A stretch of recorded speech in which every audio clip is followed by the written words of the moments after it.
All right, JC on the mic for Dope Media together with the man, the myth, the legend himself. Boss Tick Boy de Rosario. Boss, pwede mo ba kaming makwentuhan saan nanggaling yung nickname na Tick Boy and yung nickname na Aquaman? Ano yung origins ng superhero nickname mo? Tick Boy is nickname ko yun para kasi Tick yung ano kasi sa amin lizard, yung tiki ba? Tapos yung boy kasi lalaki, kaya Tick saka boy, yun yung ano sa family namin. Parang ginawa. Yung Aquaman naman is nagsimula lang yan sa nung long hair ako.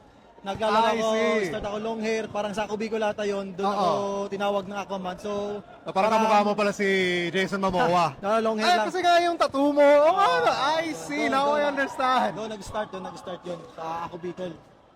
Now, Coach Tick, we've seen the support here in Tabaco. Of course, you've been well known here around the Bicol region. Of course, you've said you've participated in the AKB Cup, of course, in other leagues as well, in the MPBL and other commercial leagues. Ano ang feeling na suportado kang buong Bicol region na suportado ang isang Tick Boy del Rosario? Anong feeling as a Bicolano? Siyempre, maugma kasi makuman ka boss, natatawa na chance na ma-represent mo yung ang Bicol sa kung saan man na sports, di ba? Correct. So, blessed lang talaga. Yun nga, ano naman, so hard work, may mga sukli man yan. Yeah. Na katao na di mo man, wala ka man pigbabayad, pero may sukli na nag-aabot sa imo. Correct. Now, Coach T, last question. I want you to give an advice to the aspiring basketball players, especially here around Tabaco City and in the whole Bicol region. We've watched your journey from the ACC going even to the NBL, as we mentioned, to the AKB. What is the best advice that an Aquaman, a Coach Tick Boy, can give a young Bicolano player who is aspiring to be just like Tick Boy?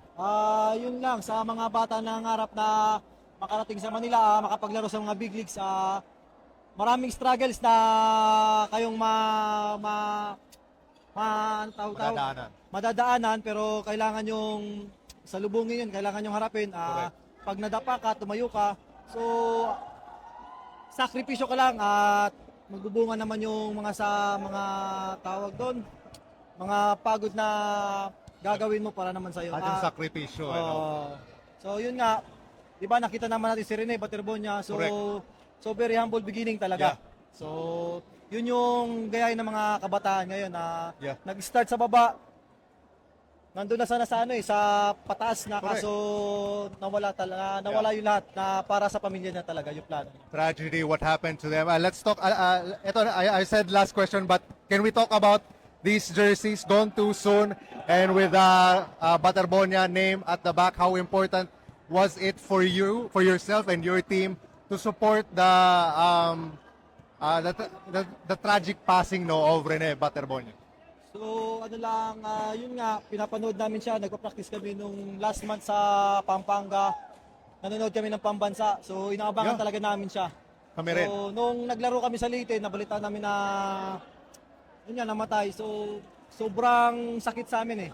Tapos yun, naglaro kami ng Bukidnon, yung game namin, first game pa lang, sabi ni boss, yung mapapanalo na namin doon para sa Yeah. family na naiwan niya. Kasi sobrang taas ng pangarap niya para sa pamilya niya. Di niya inisip yung sarili niya. Yeah.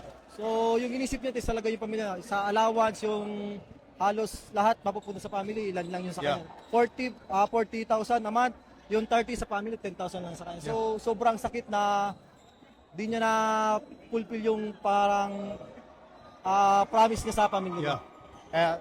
I'm feeling na marami sa inyo ang nakaka-relate rin sa sitwasyon ni Rene Baterbonia, but we admire Coach Tick yung gesture ninyo as a team na yung dinonate nga ninyo yung buong pagkapanalo ninyo sa last championship nyo.